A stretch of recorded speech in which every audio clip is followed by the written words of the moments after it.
Hi folks, we're Mike and Trisha and we're in Portugal exploring locations on and around the famous N2 tourist route. In this episode we're in Castle Rodrego and make a proper start on our diets. That is, once we can agree a plan. New t-shirt day today. How exciting. What do you think? Very nice. This is one of these ones that you got at the supermarket. Yep. Remember we were at Finger of Fudge Yes. on the last stop and you picked me up a couple of t-shirts, didn't you? Yeah. What do you think? Oh, they're good. It was only €3.95. Yeah, cheap t-shirts. The thing is, what I've been finding is once they go into the tumble dryer, obviously we need to use the tumble dryer over here. Yeah. And when they come out of the tumble dryer, it's like they can fit Barbie. Not quite. They're tiny. They just shrink. Either that or I'm getting bigger. No comment. Maybe it's a combination of both. Yeah, it probably is a combination of both, but we're doing something about it now, so we're going to be on a better track, aren't we? No alcohol, blah, blah, blah. Yeah, everything in moderation. What do you think of this place anyway? Pros are it's free. You get free electric, which is absolutely amazing. All the services, so your water dump, your toilet dump, everything like that. You get a fantastic view. You can walk up to the wee village where there's a nice castle and sort of very historic. Cons, the pitches are on an awful slope. I feel like I'm walking uphill to get to my bed. Well, at least you're getting your steps in. That's the main thing. But poor Kira, there isn't really anywhere for Kira to play. Just that tiny little triangle of grass. But even that, it's just not enough for her. And it's too hot here for her too. Yeah, the wee triangle of grass isn't much, but at least you can have a wee seat, chuck the ball and just give her little bits. So she's getting something. And as long as we make sure she's not out in the sun too much, it'll be fine. I think we'll probably just go for a walk now. Up to the castle? Yeah.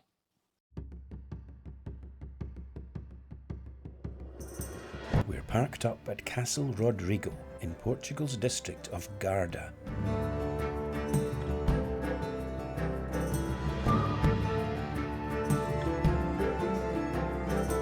Based on local legend, the castle was founded in the 6th century. In the 12th century, the village was conquered by Alfonso IX. He was one of the kings of Leon, and Leon is now part of northern Spain. Alfonso IX ordered to build the castle to reinforce the defensive line in the name of the Kingdom of Leon. The name of the village, as well as the castle, comes from the name of the Count Rodrigo González de Giron, who was responsible for the defence of the castle.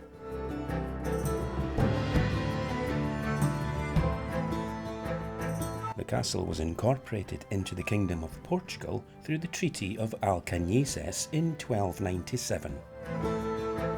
Castle Rodrego has been listed as a national monument in Portugal since 1922. Now, I don't usually hold a drone shot for quite as long as this, but I wanted to show you the spectacular backdrop of where we're parked up. And our van will be coming into view in just a moment on the bottom right of your screen, so keep your eyes peeled. We're parked up in the Aire that's put on by the local community to encourage people to stop over here, as villagers rely mostly on tourism to support the local economy. There we are. Can you spot our van in that lower car park area on the right? Not bad for a park up, eh?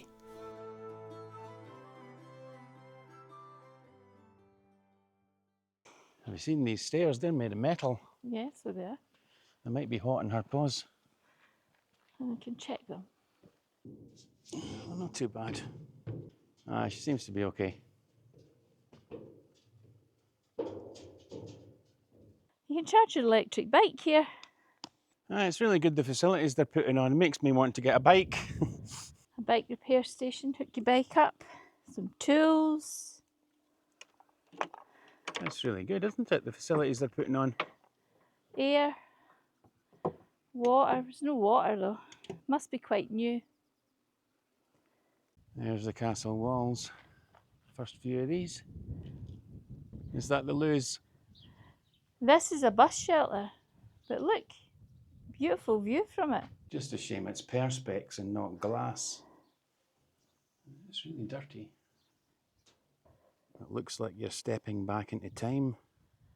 I know, it's very old looking, isn't it? Yeah. It's not half. Like all of the mortaring and everything has been done. It looks like it's been done in the traditional way. You know, it's like a red colour, a red-orange colour of mortar. There's a bird up there. Actually, I think it's just a clay pigeon. This way to the Sentinel Path and the round towers. Have a quick look at that, shall we? I think Trish is already on her way around. Oh, there you are. Yeah, just enjoying some sun and view. Did you find the round towers? I think that's this. There's them up there. Somebody's got their washing out. Something's fell off it. Well, I'll have a quick look in case they think I'm nicking their washing. Right, so this must be the round towers then. There's one there, ducking past the washing line. You climbing up? No, definitely not. I would if my knees weren't gammy. Well, I think it would be a lot more gammy if you tried to go up there. That would be fine, a wee climb. Further along, it's not accessible. It looks like a little patio area and the other round towers over there. That house there that's doing the washing.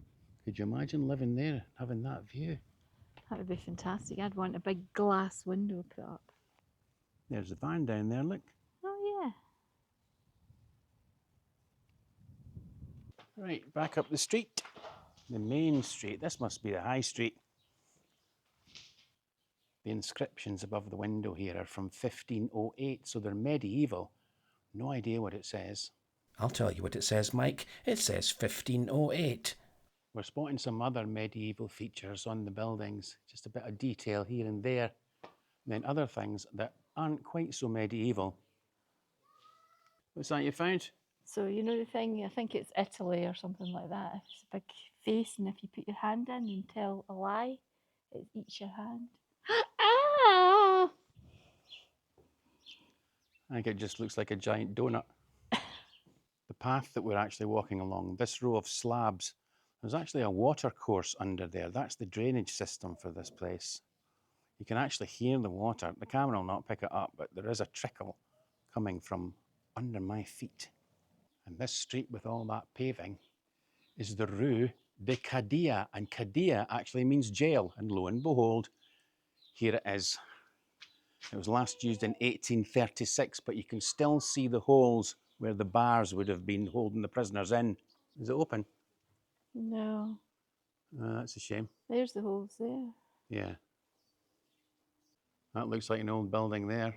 Yeah, it's an old cistern. A what? An old cistern. A cistern, okay.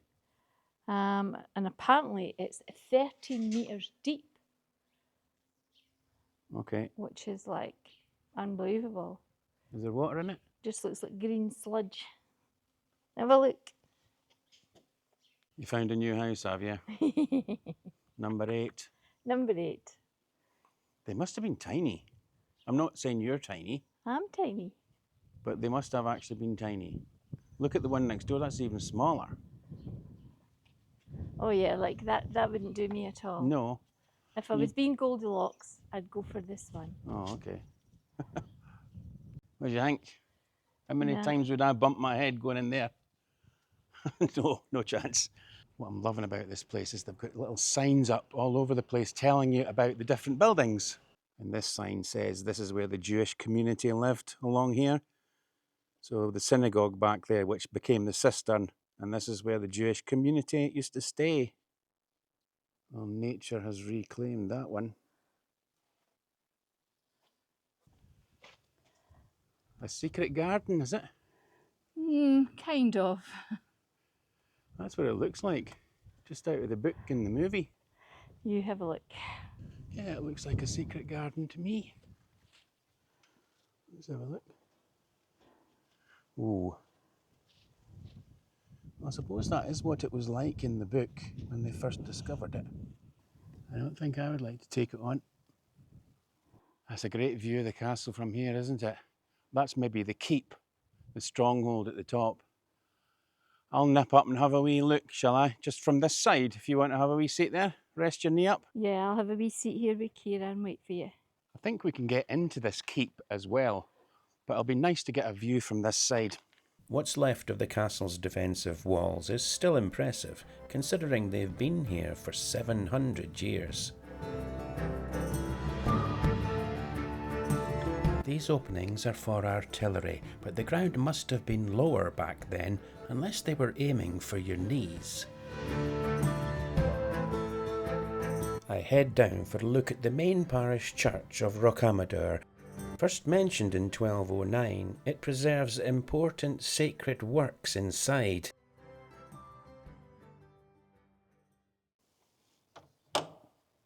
Well, I guess I'm not getting in to see them. Time to meet back up with Trisha. What's this down here? Well, it looks like what we in Scotland would call a market cross. Don't know what they call it here, but that's what it looks like to me. It's called the Manolin Pillory, and at 8 metres tall, it symbolises the legal independence of the medieval town granted by charter in 1508.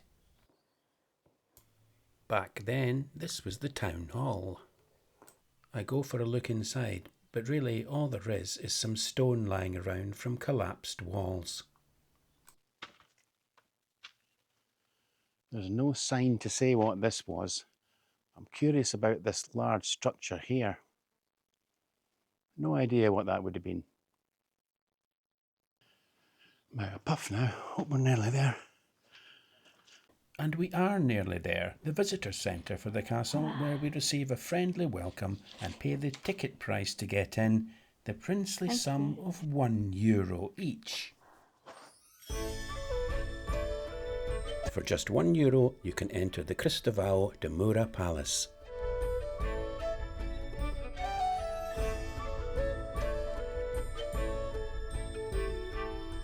In 1590, the palace was built and named after this man, Cristovao, that's Christopher, de Moura. De Moura was a Portuguese nobleman who led the Spanish party during the Portuguese succession crisis of 1580. In 1600, de Moura was made the Viceroy of Portugal, but he wasn't well liked at all by the Portuguese due to the higher taxes that he introduced. After the restoration of independence in 1640, the population set fire and looted the palace, although de Moura had already died far away from here in 1613.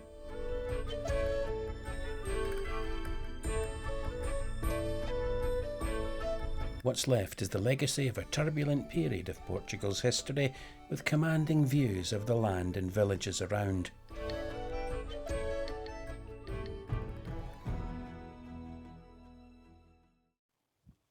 What's in here then?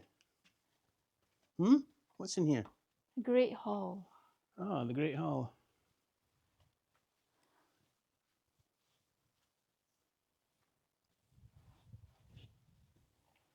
Look how it's been built onto the rock.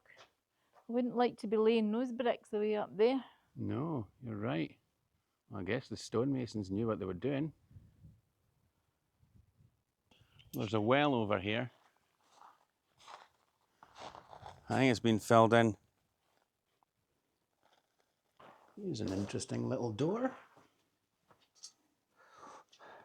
A secure door, that one, eh? That's the treason door. Are you committing treason? Is that what it is? Yes, that's allow people to get through secretly without being seen. I'm sure you can still be seen. Anyway, the wee walkway here. This must have been the cistern for the castle. It goes right under there. I've been looking at this coat of arms. There's definitely a crown here. And it looks like there's some hands or something on here. That was a good old look round then, eh? That was very good, yes. And we're sharing a glass of 7-Up. Makes a change from a glass of wine each, doesn't it? It does, or a beer. Aye, but it's the new regime. And you were going to tell me how this intermittent fasting works then. Yeah, so you can do different things. You can not eat anything in the morning and then have your lunch and dinner, but you should still eat your calorie allowance. Well, we've been skipping breakfast anyway most mornings now, haven't we? When was the last time we had breakfast? I can't remember. Well, we had a kind of brunch yesterday, I suppose, because we'd egg on toast. Yeah. But if we're strict, then no, we wouldn't have anything to eat. So we skip breakfast because we've kind of been doing that. Yeah. And then for lunch, you just have something quite light. Yeah, well, you can have something heavier if you want. It depends on if you want a heavy meal at lunch or a heavy meal at night. Well, Do it whatever way you want. I think we'll probably have a light meal for lunch, don't Yeah. you think? And then Yeah. the main meal. But it still needs to be a healthy main meal. Of course it does, yes. So lots of veg, lean meats, low fat cooking, all that kind of stuff. Right, okay. Well, there you go. Get some of that down you. I'm sorry it's not a glass of wine. We've had a fantastic time here at this free Aire in Castle Rodrego, and in our next one we're back in Spain and in Valladolid, where we ask the question, is this van life? And if not, what is it?